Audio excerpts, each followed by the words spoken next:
ಬಾದಾಮಿ ತಾಲೂಕಿನ ಜನತಾದಳ ಪಕ್ಷದ ನಿಷ್ಠಾವಂತ ಕಾರ್ಯಕರ್ತ ಬಂಧುಗಳೇ, ತಾಲೂಕಿನ ಎಲ್ಲ ಜನತಾದಳ ಪಕ್ಷದ ಪ್ರಮುಖ ಮುಖಂಡರೇ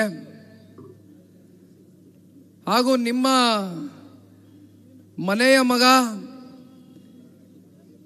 ನೀವು ಹೃದಯದಲ್ಲಿ ಒಂದು ಸ್ಥಾನವನ್ನು ಕೊಟ್ಟು ಚುನಾವಣೆಯ ಏಳು ಬೀಳುಗಳೇನೇ ಇರಬಹುದು, ಇವೆಲ್ಲವನ್ನ ಬದಿಗಿಟ್ಟು ನೋಡ್ತಕ್ಕಂಥದ್ದಾದ್ರೆ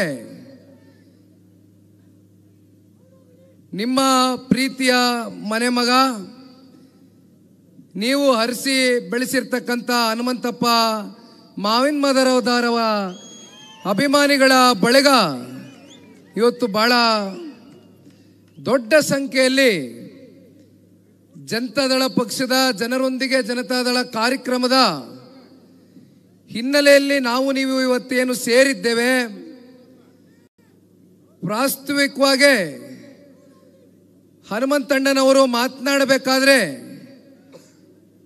ಬಹಳ ಸೂಕ್ಷ್ಮವಾಗಿ ಅವರ ಒಂದೊಂದು ಮಾತಿನ ಅರ್ಥವನ್ನು ಕೂಡ ನಾನಾಗಲಿ ತಾವುಗಳಾಗಲಿ ಬಹಳ ಗಂಭೀರವಾಗಿ ಅದನ್ನ ಎದುರು ನೋಡ್ತಾ ಇದ್ವಿ. ಬಹುಶಃ ಹನುಮಂತಣ್ಣನ ಭಾಷಣ ಯಾವ ರೀತಿ ಇತ್ತು ಅಂದ್ರೆ ಅದು ಕೇವಲ ಭಾಷಣ ಆಗಿ ಹೊರಗೆ ಬರಲಿಲ್ಲ. ಅವರ ಮನದಾಳದ ಮಾತುಗಳು ರಾಜಕಾರಣದ ಏಳು ಬೀಳುಗಳ ಮಧ್ಯೆ ಚುನಾವಣೆಯಲ್ಲಿ ಪರಾಜಿತಗೊಂಡಿದ್ರು ಕೂಡ ಕಿಂಚಿತ್ತು ಕೂಡ ಧೃತಿಗೆಡದಿರ ನಿಮ್ಮ ಜೊತೆಯಲ್ಲಿ ತಾಲೂಕಿನ ಸರ್ವೋತ್ತಮುಖ ಅಭಿವೃದ್ಧಿಗೆ ಮುಂಬರ್ತಕ್ಕಂಥ ದಿನಗಳಲ್ಲಿ ನಿಮ್ಮೆಲ್ಲರ ಪ್ರೀತಿ ವಿಶ್ವಾಸವನ್ನ ಗೆಲ್ತಕ್ಕಂಥ ಪ್ರಾಮಾಣಿಕ ಪ್ರಯತ್ನವನ್ನ ಈಗಾಗಲೇ ಹಲವಾರು ವರ್ಷಗಳಿಂದ ನಿರಂತರವಾಗಿ ಪ್ರತಿ ಹಳ್ಳಿಗಳಲ್ಲೂ ನಗರ ಪ್ರದೇಶದ ಪ್ರತಿ ವಾರ್ಡ್ಗಳಲ್ಲೂ ನಿರಂತರವಾಗಿ ನಿಮ್ಮ ಜೊತೆಯಲ್ಲಿ ಹೆಜ್ಜೆಯನ್ನು ಏನಾಗ್ತಾ ಇದ್ದಾರೆ. ರಾಜಕಾರಣದ ಚುನಾವಣೆಯ ಸೋಲು ಯಾವತ್ತಿಗೂ ಕೂಡ ನಮ್ಮ ಜೀವನದಲ್ಲಿ ಮುಂಬರ್ತಕ್ಕಂಥ ದಿನಗಳಲ್ಲಿ ಒಂದು ಪರಿಪಕ್ವತೆಯನ್ನು ಕಲಿಸ್ಕೊಡ್ತಕ್ಕಂಥದ್ದಾಗತ್ತೆ. 2018ರ ವಿಧಾನಸಭಾ ಚುನಾವಣೆ ಜನತಾದಳ ಪಕ್ಷದ ಅಧಿಕೃತ ಅಭ್ಯರ್ಥಿಗಳಾಗಿ ಬಾದಾಮಿ ಮತಕ್ಷೇತ್ರದಿಂದ ನಿಮ್ಮೆಲ್ಲರ ಸಹಕಾರ ಮತ್ತೆ ಆಶೀರ್ವಾದವನ್ನು ಬೇಡುತ್ತಾ ಒಬ್ಬ ಯುವ ಕ್ರಿಯಾಶೀಲ ವ್ಯಕ್ತಿತ್ವ ಹನುಮಂತಣ್ಣ ಅವರು ನಿಮ್ಮ ಮುಂದೆ ಬಂತು ನಿಂತ ಸಂದರ್ಭದಲ್ಲಿ ಅವತ್ತು ನಮಗೂ ಗೊತ್ತಿದೆ, ನಿಮಗೂ ಗೊತ್ತಿದೆ, ಇಡೀ ರಾಜ್ಯದ ಜನತೆನೂ ಬಾದಾಮಿದತ್ತ ತಿರುಗಿ ನೋಡಿದಂಥ ಚುನಾವಣೆ ಆಗಿತ್ತು. ಒಂದು ಕಡೆ ನಮ್ಮ ಮಿತ್ರ ಪಕ್ಷವಾಗಿರ್ತಕ್ಕಂಥ ಭಾರತೀಯ ಜನತಾ ಪಾರ್ಟಿಯ ಅವತ್ತು ನಿಂತಂಥ ಅಭ್ಯರ್ಥಿಗಳು ಎಸ್ಟಿ ಸಮಾಜದ ಒಂದು ದೊಡ್ಡ ನಾಯಕರಾಗಿರ್ತಕ್ಕಂಥವ್ರು. ಮತ್ತೊಂದು ಕಡೆ 2013 ಮತ್ತೆ 2018 ಮೊದಲನೇ ಬಾರಿ ಈ ರಾಜ್ಯದ ಮುಖ್ಯಮಂತ್ರಿಗಳಾದಂಥ ಇಂದಿನ ಮುಖ್ಯಮಂತ್ರಿಗಳು ಸನ್ಮಾನ್ಯ ಸಿದ್ದರಾಮಣ್ಣ ಅವರು ಅವರ ಸ್ವಂತ ಕ್ಷೇತ್ರ ಚಾಮುಂಡೇಶ್ವರಿಯಲ್ಲಿ ಅವ್ರಿಗೆ ಬಂದಂಥ ಪೊಲೀಸ್ ರಿಪೋರ್ಟನ್ನ ಕೈಗೆತ್ಕೊಂಡ ನಂತರ ಅವರ ಮನಸ್ಸಿನಲ್ಲಿ ಒಂದು ರೀತಿ ಅನುಮಾನಗಳು ಕಾಡಲಿಕ್ಕೆ ಶುರುವಾಯಿತು. ಚಾಮುಂಡೇಶ್ವರಿಯಲ್ಲಿ ಜನ ಈ ಬಾರಿ ಸಿದ್ದರಾಮಣ್ಣನ ಪರವಾಗಿ ನಿಂತ್ಕೊಳ್ಳೋದಿಲ್ಲ ಅಂತಕ್ಕಂಥದ್ದು ಅವರ ಕೈಗೆ ವರದಿ ಬರ್ತಾ ಇದ್ದ ಹಾಗೆ ಎಲ್ಲೋ ಒಂದು ಕಡೆ ಅವರು ವಿಧಾನಸಭಾ ಚುನಾವಣೆ ನಿಲ್ಲಬೇಕಾಗಿತ್ತು, ವಿಧಾನಸಭೆಯನ್ನ ಪ್ರವೇಶ ಮಾಡಬೇಕಾಗಿತ್ತು. ಆಗ ಅವರು ಬಾದಾಮಿಯನ್ನು ಆರಿಸ್ಕೊಳ್ತಾರೆ. ಸಿದ್ದರಾಮಣ್ಣ ಅವರು ಅವತ್ತು ಗೆದ್ದಂಥದ್ದು ನಿಮಗೂ ಗೊತ್ತಿದೆ. ದೊಡ್ಡ ಅಂತರದಿಂದ ಸಿದ್ದರಾಮಣ್ಣ ಅವರು ಬಾದಾಮಿನಲ್ಲಿ ಗೆದ್ದಂಥದ್ದಲ್ಲ. ಆದರೆ ಇಬ್ರು ಬಲಿಷ್ಠ ನಾಯಕರ ವಿರುದ್ಧವಾಗಿ ನಿಂತಂತ ಹನುಮಂತಣ್ಣನವರು ಹತ್ತತ್ರ 25,000 24,500 25,000 ಮತಗಳು ಅವ್ರ ಪರವಾಗಿ ಕ್ರೋಢೀಕರಿಸಿರ್ತಕ್ಕಂಥದ್ದು. ಸಿದ್ದರಾಮಣ್ಣ ಅವರು ನಿಮ್ಮೆಲ್ಲರ ಆಶೀರ್ವಾದದಿಂದ ರಾಜಕೀಯದಲ್ಲಿ ಮತ್ತೊಮ್ಮೆ ಮರುಜೀವವನ್ನ ಕೊಟ್ಟಿರ್ತಕ್ಕಂಥ ತಾಲೂಕು ಜಿಲ್ಲೆ ಯಾವುದಾದ್ರೂ ಇದ್ರೆ ಅದು ಬಾಗಲಕೋಟೆ ಬಾದಾಮಿ ವಿಧಾನಸಭಾ ಕ್ಷೇತ್ರದ ಎಲ್ಲ ಮತದಾರರು ತಂದೆ ತಾಯಂದ್ರುಗಳು. ಆದರೆ ಹನುಮಂತಣ್ಣ ಅವರು ಮಾತನಾಡಬೇಕಾದ್ರೆ ಒಂದು ಮಾತನ್ನ ಹೇಳ್ತಾ ಇದ್ರು. ಇವತ್ತು ನಾನು ಬೆಳಗ್ಗೆ ಹನುಮಂತಣ್ಣನ ಜೊತೆಲಿ ಕೂತು ಕ್ಷೇತ್ರದ ಸ್ಥಿತಿಗತಿಗಳ ಬಗ್ಗೆ ಕೂತ್ಕೊಂಡು ಚರ್ಚೆ ಮಾಡಬೇಕಾದಂಥ ಸಂದರ್ಭದಲ್ಲಿ ಹನುಮಂತಣ್ಣನವರು ಈಗ ತಾನೇ ನಿಮ್ಮ ಮುಂದೆ ಅವರು ಕೂಡ ವಿಷಯವನ್ನು ಪ್ರಸ್ತಾವನೆ ಮಾಡಿದ್ದಾರೆ. 2018ರಲ್ಲಿ ಸನ್ಮಾನ್ಯ ಕುಮಾರಣ್ಣ ಅವರ ನೇತೃತ್ವದ ಸಮ್ಮಿಶ್ರ ಸರ್ಕಾರ ಈ ರಾಜ್ಯದಲ್ಲಿ ಏನು ರಚನೆ ಆಗ್ತದೆ, ಆ ಸಂದರ್ಭದಲ್ಲಿ ಸನ್ಮಾನ್ಯ ಕುಮಾರಣ್ಣ ಅವರು ಕೆರೂರು ಏತ ನೀರಾವರಿಗೆ 560 ಕೋಟಿ ರೂಪಾಯಿಯಷ್ಟು ಕ್ಯಾಬಿನೆಟ್ನಲ್ಲಿ ಹಣದ ಕ್ಲಿಯರೆನ್ಸ್ನ ಅನುಮೋದನೆಯನ್ನ ಕೊಟ್ಟು ಆ ಏತ ನೀರಾವರಿಗೆ ನಿಮ್ಮ ಭಾಗಕ್ಕೆ ನೀರಾವರಿ ಯೋಜನೆಯನ್ನು ಕಲ್ಪಿಸ್ಕೊಡ್ಬೇಕು ಅಂತಕ್ಕಂಥ ಹೆಜ್ಜೆಯನ್ನ ಏನು ಇಟ್ಟಿದ್ರು. ತದನಂತರ ಸನ್ಮಾನ್ಯ ಕುಮಾರಣ್ಣ ಅವರ ಸರ್ಕಾರ ಪತನ ಆದ ನಂತರ 80 ಕೋಟಿ ಅಷ್ಟೇ ಏತ ನೀರಾವರಿಗೆ ಹಣಕಾಸನ್ನ ಬಳಕೆ ಮಾಡ್ಕೊಂಡು ಇನ್ನು ಮಿಕ್ಕಂತ ದುಡ್ಡನ್ನ ಬೇರೆ ಬೇರೆ ಕಡೆ ಅದನ್ನ ಡೈವರ್ಟ್ ಮಾಡ್ಕೊಂಡಿರ್ತಕ್ಕಂಥದ್ರ ಬಗ್ಗೆ ನನಗೆ ಹನುಮಂತಣ್ಣ ಅವರು ಹೇಳ್ತಾ ಇದ್ರು. ಸಿದ್ದರಾಮಣ್ಣ ಅವ್ರನ್ನ ನೀವು ರಾಜಕೀಯವಾಗಿ ಜನ್ಮ ಕೊಟ್ರಿ, ರಾಜಕೀಯವಾಗಿ ಶಕ್ತಿಯನ್ನು ತಂದುಕೊಟ್ರಿ. 2018ರಲ್ಲಿ ಚಾಮುಂಡೇಶ್ವರಿಯಲ್ಲಿ ಜನತಾದಳ ಪಕ್ಷಕ್ಕೆ ಅಲ್ಲಿನ ಕ್ಷೇತ್ರದ ಜನತೆ ಅತ್ಯಂತ ಪ್ರಚಂಡ ಬಹುಮತದಿಂದ ನಮಗೆ ಆಶೀರ್ವಾದ ಮಾಡಿದ್ರು. ಆದರೆ ತಾವುಗಳೇನಾದರೂ ಸಿದ್ದರಾಮಣ್ಣ ಅವ್ರಿಗೆ ಆಶೀರ್ವಾದ ಮಾಡದೆ ಹೋಗಿದ್ದಿದ್ರೆ ಬಹುಶಃ ಅವರ ರಾಜಕಾರಣದ ಜೀವನದ ಅಂತ್ಯ 2018ರಲ್ಲೇ ನಡೆದು ಹೋಗ್ತಾ ಇತ್ತು. ಆದರೆ ನೀವೆಲ್ಲರೂ ಒಂದು ಹೃದಯ ವೈಶಾಲ್ಯತೆ ಅವತ್ತು ತೋರಿಸಿದ್ರಿ. ಸಿದ್ದರಾಮಣ್ಣ ಅವರು ಬಂದರೆ ಏನೋ ನಮ್ಮ ಕ್ಷೇತ್ರ ಅಲ್ಪ ಸ್ವಲ್ಪ ಅಭಿವೃದ್ಧಿ ಆಗ್ಬೋದೇನೋ ಅಂತಕ್ಕಂಥದ್ದು ನೀವೆಲ್ಲರೂ ನಿಮ್ಮ ಮನಸ್ಸುಗಳಲ್ಲಿ ಒಂದು ಭಾವನೆಯನ್ನು ಇಟ್ಕೊಂಡಿದ್ರಿ. ಆದರೆ ನಿಮ್ಮ ಭಾವನೆಗೆ ಯಾವುದೇ ರೀತಿ ಸಕಾರಾತ್ಮಕವಾದಂಥ ಸ್ಪಂದನೆ ಸನ್ಮಾನ್ಯ ಸಿದ್ದರಾಮಣ್ಣ ಅವರು ಕೊಡ್ಲಿಕ್ಕಾಗಿಲ್ಲ. ನಿಮ್ಮನ್ನ ಕೇವಲ ಚುನಾವಣೆಯಲ್ಲಿ ಬಳಸ್ಕೊಂಡು ವಿಧಾನಸಭೆಗೆ ಪ್ರವೇಶ ಮಾಡ್ತಕ್ಕಂಥದಕ್ಕೆ ಮಾತ್ರ ಸನ್ಮಾನ್ಯ ಸಿದ್ದರಾಮಣ್ಣ ಅವರು ಇರ್ಬೋದು, ಕಾಂಗ್ರೆಸ್ನ ಪಕ್ಷ ಇಲ್ಲಿವರೆಗೂ ನಿಮ್ಮನ್ನ ಬಳಸ್ಕೊಂಡಿದ್ದಾರೆ. ಇವತ್ತು ಸನ್ಮಾನ್ಯ ಸಿದ್ದರಾಮಣ್ಣ ಅವರು ಈ ರಾಜ್ಯದ ಮುಖ್ಯಮಂತ್ರಿಗಳಾಗಿದ್ದಾರೆ. ಅವರಿಗೆ ಒಳಗಡೆ ಮನಸ್ಸಿನಲ್ಲಿ ನಮ್ಮ ಬಾದಾಮಿ ತಾಲೂಕಿನ ಜನತೆ ನನ್ನ ರಾಜಕೀಯದ ಮತ್ತೆ ಪುನರ್ಜನ್ಮವನ್ನು ಕೊಡ್ತಕ್ಕಂಥದ್ದಕ್ಕೆ ನನಗೆ ಒಂದು ಅವಕಾಶವನ್ನು ಕಲ್ಪಿಸ್ಕೊಟ್ಟಿದ್ರು ಅಂತಕ್ಕಂಥದ್ದು ಒಂದು ಅಲ್ಪ ಸ್ವಲ್ಪ ಅವರ ಹೃದಯದಲ್ಲಿ ಏನಾದರೂ ಅವರ ಮನಸ್ಸಿನಲ್ಲಿ ಈ ವಿಚಾರ ಏನಾದರೂ ದಿಟ್ಟವಾಗಿ ನೆಲೆ ಊರಿದ್ದೇ ಆಗಿದ್ದಿದ್ರೆ 2.25 ವರ್ಷ ಆಗಿದೆ ಈ ರಾಜ್ಯದ ಮುಖ್ಯಮಂತ್ರಿಗಳಾಗಿ ಸನ್ಮಾನ್ಯ ಸಿದ್ದರಾಮಣ್ಣ ಅವರು. ಸಿದ್ದರಾಮಣ್ಣ ಅವರೇ, ಜನತಾದಳ ಪಕ್ಷದಲ್ಲಿ ನಿಮ್ಮ ರಾಜಕಾರಣವನ್ನ ನಮ್ಮ ಪಕ್ಷದ ವರಿಷ್ಠರು ಮಾಜಿ ಪ್ರಧಾನಮಂತ್ರಿಗಳು ಶ್ರೀ ದೇವೇಗೌಡರು ಸಾಹೇಬರ ಗರಡಿಯಲ್ಲಿ ನೀವು ರಾಜಕಾರಣವನ್ನು ಪ್ರಾರಂಭ ಮಾಡಿದಂಥದ್ದು, ಬೆಳೆದಂಥದ್ದು. ಕೊನೆಗೆ 2004ರ ಗಡಿ ದಾಟದ ನಂತರ ಅಂದು ಕಾಂಗ್ರೆಸ್ಸು JDSನ ಸಮ್ಮಿಶ್ರ ಸರ್ಕಾರ ಇತ್ತು. ಸಿದ್ದರಾಮಣ್ಣ ಅವರು ನಮ್ಮ ನಾಡಿನ ಉಪಮುಖ್ಯಮಂತ್ರಿಗಳಾಗಿದ್ರು ಸಮ್ಮಿಶ್ರ ಸರ್ಕಾರದಲ್ಲಿ. ಅವತ್ತು ಪಾಪ ನೀವು ನಮ್ಮ ಪಕ್ಷವನ್ನ ತೊರೆದು ಹೋಗ್ತೀರಿ. ಜನತಾದಳ ಪಕ್ಷ ನನಗೆ ಉಚ್ಚಾಟನೆಯನ್ನ ಮಾಡಿದ್ರು, ಪಕ್ಷದ ವರಿಷ್ಠರು ನನ್ನನ್ನು ಪಕ್ಷದಿಂದ ಹೊರಗಡೆ ಕಿತ್ತು ಒಗೆದ್ರು ಅಂತಕ್ಕಂಥ ಅಪಪ್ರಚಾರವನ್ನ ಮಾಡ್ತೀರಿ. ಒಂದು ಕಡೆ ಜನತಾದಳ ಪಕ್ಷದಿಂದ ಸನ್ಮಾನ್ಯ ದೇವೇಗೌಡರು ಸಾಹೇಬ್ರ ಗರಡಿಯಲ್ಲಿ ಬೆಳೆದಂಥವ್ರು. ಯಾಕೆ ಇದನ್ನು ಹೇಳ್ತಾ ಇದ್ದೀನಿ ಅಂದರೆ, ನಿಮಗೆ ಒಂದು ಸಣ್ಣ ಉದಾಹರಣೆಯನ್ನು ಕೊಡ್ತೇನೆ. ಸನ್ಮಾನ್ಯ ಸಿದ್ದರಾಮಣ್ಣ ಅವರ ಕೈಯಲ್ಲಿ ದೇವೇಗೌಡರು ಸಾಹೇಬರು ಬಡ್ಜೆಟ್ ಅನ್ನ ಮಂಡನೆ ಮಾಡಿಸ್ತಾರೆ. ಆಗ ಬಹಳ ಜನ ಅಗ್ರಗಣ್ಯ ನಾಯಕರುಗಳು ಜನತಾದಳ ಪಕ್ಷದಲ್ಲಿ ಇರ್ತಾರೆ. ಸಿದ್ದರಾಮಣ್ಣ ಅವರ ರಾಜಕಾರಣದ ಅನುಭವದ ಮೇಲೆ ಸಾಕಷ್ಟು ಪ್ರಶ್ನೆಗಳು ಮೂಡುತ್ತೆ. ಆದರೆ ಸನ್ಮಾನ್ಯ ದೇವೇಗೌಡರು ಸಾಹೇಬರು ಎಲ್ಲರ ಮನವನ್ನ ಒಲಿಸಿ, ಇಲ್ಲ, ಸಿದ್ದರಾಮಣ್ಣ ಅವರು ಒಬ್ಬ OBC ವರ್ಗದ ನಾಯಕರಿದ್ದಾರೆ, ನಮ್ಮ ಪಕ್ಷದಲ್ಲಿ ಎಲ್ಲ ಜಾತಿ ಸಮುದಾಯ ವರ್ಗ ಧರ್ಮಕ್ಕೆ ಜಾತ್ಯತೀತ ತತ್ವ ಸಿದ್ಧಾಂತದ ಮೇಲೆ ಈ ಪಕ್ಷವನ್ನು ನಾವೇನು ಕಟ್ಟು ಬೆಳೆಸಿದ್ದೇವೆ.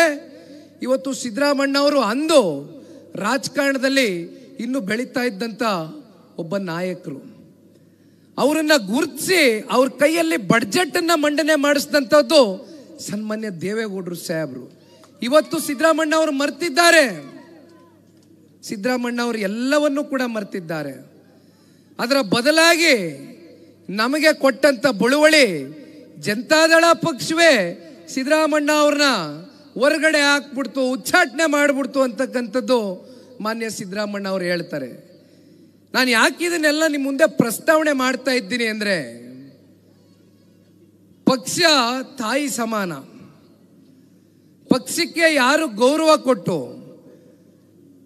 ಪಕ್ಷದಿಂದ ಯಾರು ಗ್ರಾಮ ಪಂಚಾಯಿತಿ ಮಟ್ಟದಿಂದ ತಾಲೂಕು ಪಂಚಾಯಿತಿ ಚುನಾವಣೆಗಳಲ್ಲಿ, ಜಿಲ್ಲಾ ಪಂಚಾಯಿತಿ ಚುನಾವಣೆಗಳಲ್ಲಿ ಟಿಕೆಟ್ ಅನ್ನ ಪಡೆದುಕೊಂಡು ತದನಂತರ ವಿಧಾನಸಭಾ ಚುನಾವಣೆಯಲ್ಲಿ ನಿಂತು ವಿಧಾನಸಭೆಗೆ ಪ್ರವೇಶವನ್ನ ಮಾಡಿ ಅಂತಿಮವಾಗಿ 2004ರಿಂದ ಇವತ್ತಿನವರೆಗೂ ಜನತಾದಳ ಪಕ್ಷದ ರಾಜಕೀಯದ ಇತಿಹಾಸವನ್ನು ಮೆಲುಕಾಗ್ತಕ್ಕಂಥದ್ದಾದ್ರೆ, ಬಹಳ ಜನ ಅಂದರೆ 50ಕ್ಕೂ ಹೆಚ್ಚು ಜನ ಈ ಪಕ್ಷವನ್ನ ರಾಜಕೀಯ ವೇದಿಕೆಯಾಗಿ ಬಳಸ್ಕೊಂಡು ಆಯಾ ಸಂದರ್ಭಕ್ಕೆ ತಕ್ಕಂತೆ ಪಕ್ಷದ ವರಿಷ್ಠರ ಆಶೀರ್ವಾದವನ್ನು ತಗೊಂಡು ಅವ್ರ ಕೈಯಲ್ಲಿ ಟಿಕೆಟ್ ಅನ್ನು ಪಡ್ಕೊಂಡು ಕೊನೆಗೆ ಬಿಟ್ಟೋಗಿರ್ತಕ್ಕಂಥವ್ರು ಬಹಳ ಮಂದಿ ಇದ್ದಾರೆ.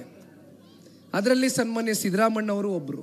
ಯಾಕೆ ಇದನ್ನು ಹೇಳ್ತಾ ಇದ್ದೀನಿ ಅಂದರೆ, ಹೆತ್ತ ತಾಯಿಗೆ ನೀವು ಮೋಸ ಮಾಡದಂತೆ ಪಕ್ಷಕ್ಕೆ ನೀವು ಮೋಸ ಮಾಡಿದಾಗ, ಅದೇ ರೀತಿ ಬಾದಾಮಿ ತಾಲೂಕಿನ ಎಲ್ಲ ನನ್ನ ಮುಗ್ಧ ಮತದಾರ ತಂದೆ ತಾಯಂದ್ರುಗಳು ನಿಮ್ಮೆಲ್ಲರ ಆಶೀರ್ವಾದದಿಂದ ಅವ್ರನ್ನ ಆರಿಸಿ ಕಳಿಸಿದ್ರಿ. ಆದರೆ ಬಾದಾಮಿಯ ಸರ್ವತೋಮುಖ ಅಭಿವೃದ್ಧಿಗೆ ಏನು ಸನ್ಮಾನ್ಯ ಸಿದ್ದರಾಮಣ್ಣ ಅವರು ಪಣ ತೊಟ್ಟಿದ್ದಾರೆ ಅಂತಕ್ಕಂಥ ಪ್ರಶ್ನೆ ಇವತ್ತು ನಮ್ಮ ಕಣ್ಣು ಮುಂದೆ ಮೂಡ್ತಾ ಇದೆ. ಈ ರಾಜ್ಯದ ಮುಖ್ಯಮಂತ್ರಿಗಳಾಗಿದ್ದೀರಿ, ನೀವು ಯಾರ ಮುಲಾಜಿಗೂ ಕಾಯಬೇಕಾಗಿಲ್ಲ. ನೀವು ಯಾವ ತೀರ್ಮಾನ ಬೇಕಾದರೂ ನೀವು ಸ್ವಯಂ ಪ್ರೇರಿತರಾಗಿ ನೀವು ತಗೊಳ್ತಕ್ಕಂಥದ್ದಕ್ಕೆ ನಿಮಗೆ ಸಾಂವಿಧಾನಿಕ ಒಂದು ದೊಡ್ಡ ಹುದ್ದೆ ಇದು, ಮುಖ್ಯಮಂತ್ರಿಗಳ ಸ್ಥಾನ. ಮುಖ್ಯಮಂತ್ರಿಗಳ ಕುರ್ಚಿಯಲ್ಲಿ ಕೂತಿದ್ದೀರಿ ಸಿದ್ದರಾಮಣ್ಣ ಅವರೇ. ದಯಮಾಡಿ ಪುಣ್ಯಾತ್ಮರು ನಮ್ಮ ಬಾದಾಮಿ ತಾಲೂಕಿನ ಮಹಾಜನತೆ ನಿಮಗೆ ರಾಜಕೀಯವಾಗಿ ಜನ್ಮವನ್ನು ಕೊಟ್ಟಿದ್ದಾರೆ, ಮರು ಜನ್ಮವನ್ನು ಕೊಟ್ಟಿದ್ದಾರೆ. ಈಗಲಾದರೂ ದಯಮಾಡಿ ಜನತಾದಳ ಪಕ್ಷಕ್ಕೋ ಏನೋ ನೀವು ಪಾಪ ಬಿಟ್ಟು ಹೋದ್ರಿ, ನಮ್ಮ ಮೇಲೆ ಗೂಬೆ ಕೂರಿಸ್ತೀರಿ, ನಾವು ಒಪ್ಕೊಳ್ಳೋಣ. ಆದರೆ ಪಾಪ ಇಲ್ಲಿ ಕೂತಿರ್ತಕ್ಕಂಥ ಬಾದಾಮಿ ತಾಲೂಕಿನ ಜನತೆ ಏನು ಅನ್ಯಾಯ ಮಾಡಿದ್ರು, ಏನು ತಪ್ಪು ಮಾಡಿದ್ರು? ಬದಲಾಗಿ ನಿಮ್ಗೆ ಆಶೀರ್ವಾದ ಮಾಡಿ ನಿಮ್ಮನ್ನ ವಿಧಾನಸಭೆ ಮೆಟ್ಲಿಗೆ ಹತ್ತಲಿಕ್ಕೆ ಕಳಿಸ್ಕೊಟ್ಟಿದ್ದಾರೆ. ದಯವಿಟ್ಟು ಈಗಲಾದರೂ ಕಣ್ ತೆರೆದು ನೋಡಿ, ಬಾದಾಮಿ ತಾಲೂಕಿನ ಜನತೆ ಬಗ್ಗೆ ಒಂದು ಸ್ವಲ್ಪನಾದರೂ ಕನಿಕರ ಇಟ್ಕೊಳ್ಳಿ, ಕಾಳಜಿ ಇಟ್ಕೊಳ್ಳಿ. ತದನಂತರ ಕಳೆದ 2023ರ ವಿಧಾನಸಭಾ ಚುನಾವಣೆಯಲ್ಲಿ ಹನುಮಂತಣ್ಣನವರು 42,000 ಮತಗಳು ಅವ್ರ ಪರವಾಗಿ ಕ್ರೋಢೀಕರಿಸ್ತವೆ. ಅವರು ಚುನಾವಣೆಯಲ್ಲಿ 2 ಬಾರಿ ಸೋತಿರ್ಬೋದು. ಹನುಮಂತಣ್ಣ ಮಾತಾಡ್ಬೇಕಾದ್ರೆ ಒಂದು ಮಾತನ್ನೇ ಹೇಳ್ತಾರೆ, ನಾನು ಇಲ್ಲಿವರೆಗೂ ನಿಮ್ಮನ್ನ ನನ್ನ ಮನೆಗೆ ಕರ್ಕೊಂಡು ಹೋಗಿಲ್ಲ. ಏಕೆಂದ್ರೆ ನನ್ನ ಮನೆ ಒಳಗಡೆ 20 ಜನ ಬಂದರೆ ಮನೆ ಸಂಪೂರ್ಣವಾಗಿ ತುಂಬಿ ಬಿಡುತ್ತೆ, ಹೆಚ್ಚು ಜನ ಬರ್ಲಿಕ್ಕೆ ಆಗೋದಿಲ್ಲ ಅಂತಂದ್ರು. ಹನುಮಂತಣ್ಣ, ನಮ್ಮ ಜನತಾದಳ ಪಕ್ಷದ ಇತಿಹಾಸ ಯಾವ ರೀತಿ ಇದೆ ಅಂದರೆ, ನಮ್ಮ ಪಕ್ಷದ ವರಿಷ್ಠರು ದೇವೇಗೌಡರು ಸಾಹೇಬರು, ಸನ್ಮಾನ್ಯ ಕುಮಾರಣ್ಣ ಅವರು ಇಲ್ಲಿಯವರೆಗೂ ಯಾರಿಗಾದ್ರೂ ಚುನಾವಣೆಗಳಲ್ಲಿ ಟಿಕೆಟ್ ಕೊಡಬೇಕಾದಂಥ ಸಂದರ್ಭದಲ್ಲಿ ನಿನ್ನ ಜೇಬಿನಲ್ಲಿ ಎಷ್ಟು ದುಡ್ಡಿದೆ ಅಂತಕ್ಕಂಥದ್ದನ್ನ ಲೆಕ್ಕಾಚಾರ ಮಾಡಿ ಟಿಕೆಟ್ ಕೊಟ್ಟಿರ್ತಕ್ಕಂಥ ಪಕ್ಷ ಈ ಪಕ್ಷ ಅಲ್ಲ. ನೀವು ಹಣಕಾಸಲ್ಲಿ ಶ್ರೀಮಂತರಿಲ್ಲದೆ ಇರ್ಬೋದು, ಆದರೆ ಹೃದಯ ವೈಶಾಲ್ಯತೆಯಲ್ಲಿ ನಿಮ್ಗಿರ್ತಕ್ಕಂಥ ಶ್ರೀಮಂತಿಕೆ ನಮ್ಮ ತಾಲೂಕಿನ ಜನತೆ ಬಹಳ ಚೆನ್ನಾಗಿ ಅರ್ಥ ಮಾಡ್ಕೊಂಡಿದ್ದೀರಿ. ಹನುಮಂತಣ್ಣ ಅವರು ಮಾತಾಡಬೇಕಾದ್ರೆ ಹೇಳ್ತಾ ಇದ್ರು, ನಾನು ಗ್ರಾಮ ಪಂಚಾಯಿತಿಯಿಂದ ನನ್ನ ರಾಜಕಾರಣವನ್ನು ಪ್ರಾರಂಭ ಮಾಡಿದ್ದೇನೆ ಅಂತ. ಅವರು ಮಾತಾಡಬೇಕಾದ್ರೆ ಒಂದೊಂದು ಮಾತು ಯಾವ ರೀತಿ ಇತ್ತು ಅಂದ್ರೆ ಅದು ಸುಮ್ಮನೆ ಮಾತಾಡ್ಲಿಕ್ಕೆ ಆಗೋದಿಲ್ಲ. ವೇದಿಕೆಗಳಲ್ಲಿ ಅವರ ಜೀವನದಲ್ಲಿ ಆಗಿರ್ತಕ್ಕಂಥ ಅನುಭವಗಳು, ಸುದೀರ್ಘ ಕಾಲ ಗ್ರಾಮ ಪಂಚಾಯಿತಿಯಿಂದ ಇವತ್ತು ಜನತಾದಳ ಪಕ್ಷದ ಬಾದಾಮಿಯ ಅಧಿಕೃತ ಅಭ್ಯರ್ಥಿಗಳಾಗಿ ಸ್ಪರ್ಧೆ ಮಾಡೋವರೆಗೂ ಅವ್ರ ಹೋರಾಟ ಎಷ್ಟರ ಮಟ್ಟಕ್ಕಿದೆ ಅಂತಕ್ಕಂಥದ್ದು ತಾಲೂಕಿನ ಜನತೆ ನೀವು ಬಹಳ ಹತ್ತಿರದಿಂದ ನೋಡಿದ್ದೀರಿ. ಈಗಲೂ ಕೂಡ ಅವರು ಹೋರಾಟ ಅಂತಕ್ಕಂಥದ್ದನ್ನ ಕೈ ಬಿಟ್ಟಿಲ್ಲ. ಹೋರಾಟ ಅಂತಕ್ಕಂಥದ್ದು ಯಾವತ್ತೂ ಕೂಡ ನಾವೆಲ್ಲರೂ ರಕ್ತಗತವಾಗಿ ಮೈಗೆ ರೂಢಿಸ್ಕೊಳ್ಬೇಕಾಗ್ತದೆ. ನಾನು ಇವತ್ತು ಬಹಳ ಸಂದರ್ಭದಲ್ಲಿ ಹೇಳಿದ್ದೇನೆ, ಇತ್ತೀಚೆಗೆ ಒಂದೆರಡು ವೇದಿಕೆಗಳಲ್ಲಿ ಹೇಳಿದ್ದೇನೆ, ಮತ್ತೆ ಹೇಳ್ತಾ ಇದ್ದೇನೆ. ನನ್ನ ಯುವ ಸಮುದಾಯದ ನನ್ನ ಅಣ್ಣ ತಮ್ಮಂದರಿಗೆ ಯಾರ್ಯಾರು ಮುಂದಿನ ಗ್ರಾಮ ಪಂಚಾಯಿತಿ, ತಾಲೂಕು ಪಂಚಾಯಿತಿ, ಜಿಲ್ಲಾ ಪಂಚಾಯಿತಿ ಚುನಾವಣೆಗಳಲ್ಲಿ ಅಭ್ಯರ್ಥಿಗಳಾಗಿ ಜನತಾದಳ ಪಕ್ಷದಿಂದ ಟಿಕೆಟ್ನ ಪಡ್ಕೊಳ್ಬೇಕು ಅಂತಕ್ಕಂಥದ್ದನ್ನ ನೀವು ಮನಸ್ಸಲ್ಲಿ ಇಟ್ಕೊಂಡಿದ್ದೀರಿ. ರಾಜಕಾರಣ ಕೇವಲ ಅಧಿಕಾರದ ಹಪಾಪಿಗೆಗೋಸ್ಕರ ಮಾಡ್ತಕ್ಕಂಥದ್ದಲ್ಲ. ಸಮಾಜದ ಕಟ್ಟ ಕಡೆಯ ವ್ಯಕ್ತಿಗೆ ಯಾವ ಒಂದು ಅನ್ಯಾಯ ಆಗ್ತಾ ಇದೆ ಅಂತ ಕಟ್ಟ ಕಡೆಯ ವ್ಯಕ್ತಿಯ ಪರವಾಗಿ ಧ್ವನಿಯಾಗಿ ಕೆಲಸ ಮಾಡ್ತಕ್ಕಂಥದಕ್ಕೆ ಬನ್ನಿ ನನ್ನ ಅಣ್ಣ ತಮ್ಮಂದ್ರು. ದಯವಿಟ್ಟು ನೀವು ಕಟ್ಟಿರ್ತಕ್ಕಂಥ ಪ್ರಾದೇಶಿಕ ಪಕ್ಷಕ್ಕೆ ತುಂಬ ಹೃದಯದಿಂದ ಸ್ವಾಗತವನ್ನು ಮಾಡ್ತಾ ಇದ್ದೇನೆ. ಪಕ್ಷದ ಕಾರ್ಯಕರ್ತನಾಗಿ ಬನ್ನಿ, ಸಮಾಜವನ್ನ ಕಟ್ಟೋಣ. ಬನ್ನಿ, ಸಮಾಜದಲ್ಲಿ ಒಂದು ಬದಲಾವಣೆಯನ್ನು ತಗೊಂಡು ಬರೋಣ, ಒಂದು ಸುಧಾರಣೆಯನ್ನು ತಗೊಂಡು ಬರೋಣ. ಇಲ್ಲಿ ಬಹಳ ಜನ ಹಿರಿಯಕರು ಕೂತಿದ್ದೀರಣ್ಣ. ನನ್ನ ರಾಜ್ಯ ಪ್ರವಾಸದ ವೇಳೆ ನನಗೆ ಗೊತ್ತಿದೆ, ಈ ಪಕ್ಷ ಕಟ್ಟು ಬೆಳೆಸಿರ್ತಕ್ಕಂಥವ್ರು ಸನ್ಮಾನ್ಯ ದೇವೇಗೌಡರು, ಸನ್ಮಾನ್ಯ ಕುಮಾರಣ್ಣ ಅವರ ಕಾಲ್ಗಟ್ಟದ ಹಿರಿಯಕರು. ಇವತ್ತು ಇಲ್ಲಿ ನನ್ನ ಯುವ ಸಮುದಾಯದ ಅಣ್ಣ ತಮ್ಮಂದರಿಗೆ ಒಂದು ಮಾತನ್ನ ಹೇಳ್ತೇನೆ.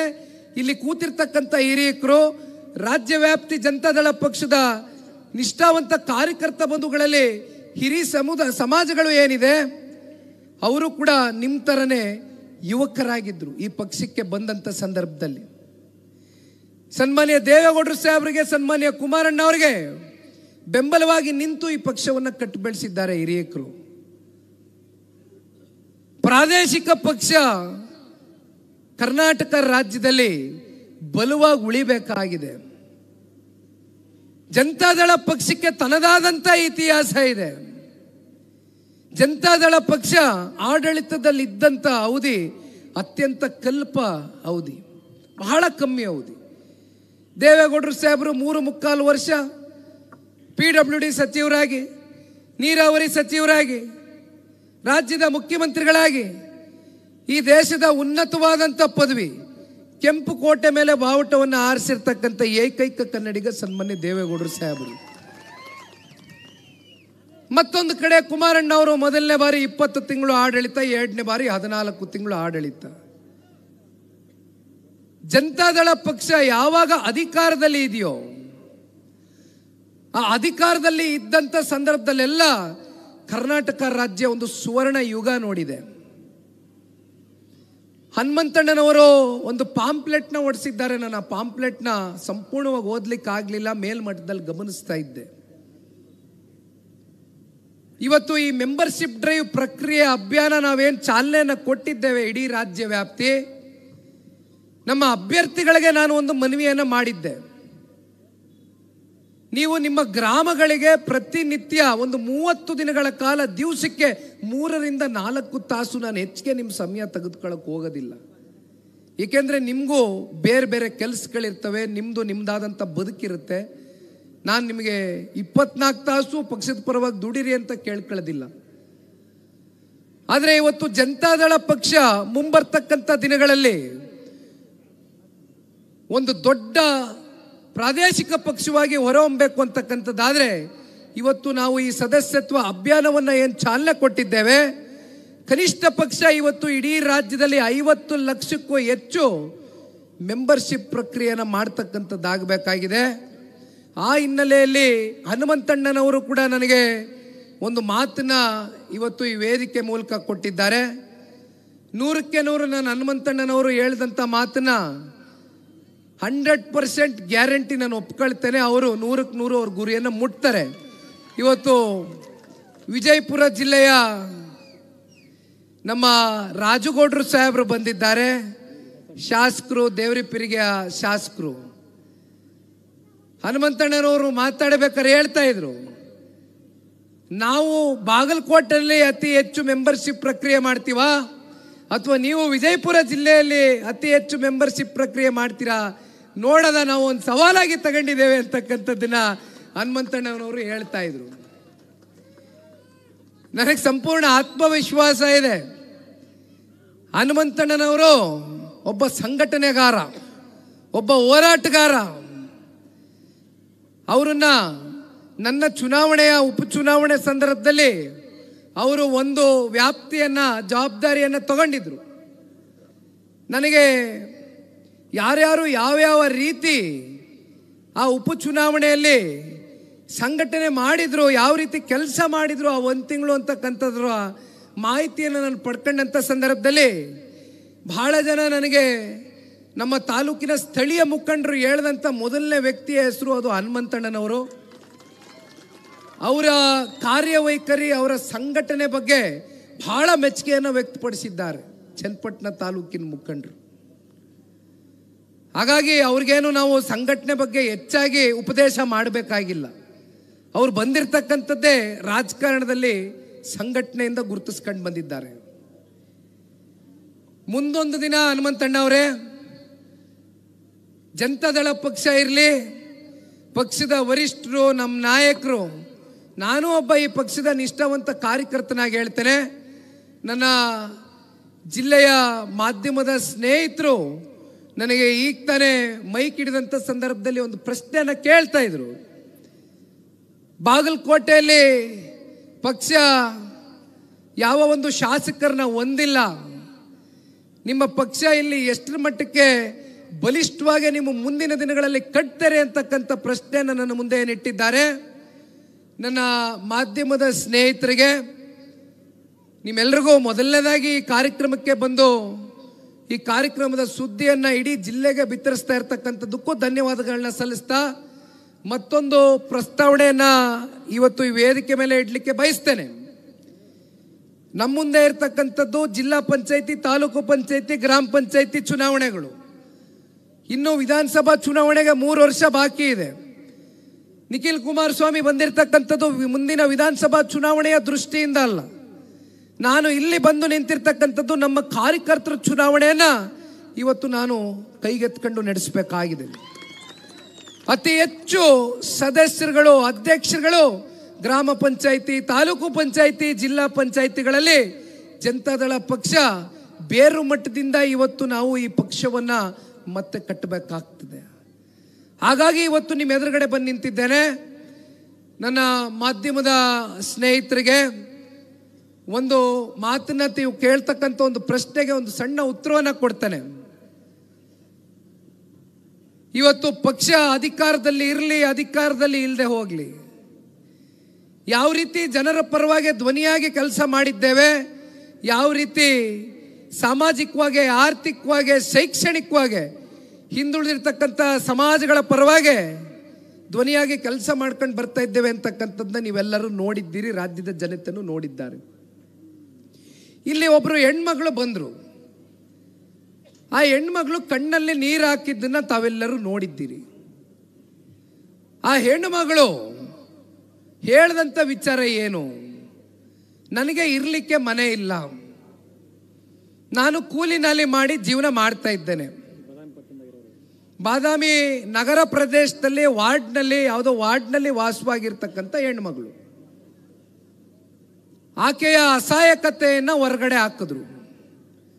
ಇದನ್ನು ಯಾಕೆ ನಾನು ಈ ವಿಚಾರ ನಿಮ್ಮ ಮುಂದೆ ಪ್ರಸ್ತಾವನೆ ಮಾಡ್ತಾ ಇದ್ದೀನಿ ಅಂದರೆ, ಇತ್ತೀಚೆಗೆ ರಾಜ್ಯ ವ್ಯಾಪ್ತಿ ಒಂದು ಸುದ್ದಿ ಮಾಧ್ಯಮದ ಸ್ನೇಹಿತರ ಮೂಲಕ ನಾವೆಲ್ಲರೂ ನೋಡಿದ್ದೇವೆ. ಅದರಲ್ಲೂ ಒಂದು ಟಿವಿ ಮಾಧ್ಯಮ ಒಂದು ಸ್ಟಿಂಗ್ ಆಪರೇಷನ್ ಮಾಡ್ತಾರೆ. ಆ ಸ್ಟಿಂಗ್ ಆಪರೇಷನ್ ಮಾಡಿದಂಥ ಸಂದರ್ಭದಲ್ಲಿ ಯಾವ ರೀತಿ ಆಶ್ರಯ ಯೋಜನೆಯ ಅಡಿ ಹಿಂದುಳಿದಿರ್ತಕ್ಕಂಥ ಸಮಾಜಗಳಿಗೆ ಸಿಕ್ಕಬೇಕಾಗಿರ್ತಕ್ಕಂಥ ಮನೆಗಳು ಹತ್ತತ್ರ 2 ಲಕ್ಷ ಮನೆಗಳು ರದ್ದು ಮಾಡಿದ್ದಾರೆ. ಅದಕ್ಕೆ ಕಾರಣ ಏನಪ್ಪ ಅಂತ ಕೇಳಿದ್ರೆ, ಇತ್ತೀಚೆಗಾದಂಥ ಒಂದು ಬೆಳವಣಿಗೆ ರಾಜ್ಯ ವ್ಯಾಪ್ತಿ ದೊಡ್ಡ ಮಟ್ಟದಲ್ಲಿ ಇಡೀ ರಾಜ್ಯದಲ್ಲಿ ಒಂದು ಸಂಚಲನ ಮೂಡಿಸಿತ್ತು. ಕಾಂಗ್ರೆಸ್ನ ತನ್ನ ಸ್ವಂತ ಪಕ್ಷದ ಶಾಸಕರೊಬ್ಬರು ವಸತಿ ಕೊಡಬೇಕು, ನನಗೆ ವಸತಿ ಬೇಕು ನಮ್ಮ ತಾಲೂಕಿನ ಜನತೆಗೆ ಅಂತಕ್ಕಂಥ ಮನವಿ ಪತ್ರ ಕೊಟ್ಟಾಗ ಇಲಾಖೆಯ ಮಂತ್ರಿ ಸಕಾರಾತ್ಮಕವಾಗಿ ಸ್ಪಂದನೆ ಮಾಡಲಿಕ್ಕಿಲ್ಲ.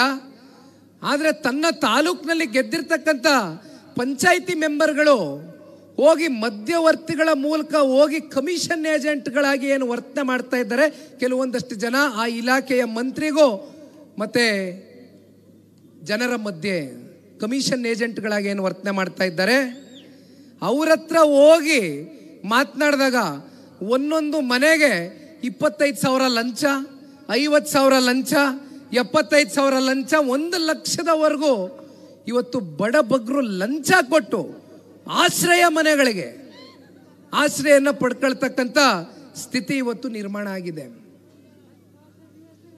ಆ ಹೆಣ್ಮಗಳು ಕಣ್ಣಲ್ಲಿ ನೀರು ಹಾಕುತ್ತೆ.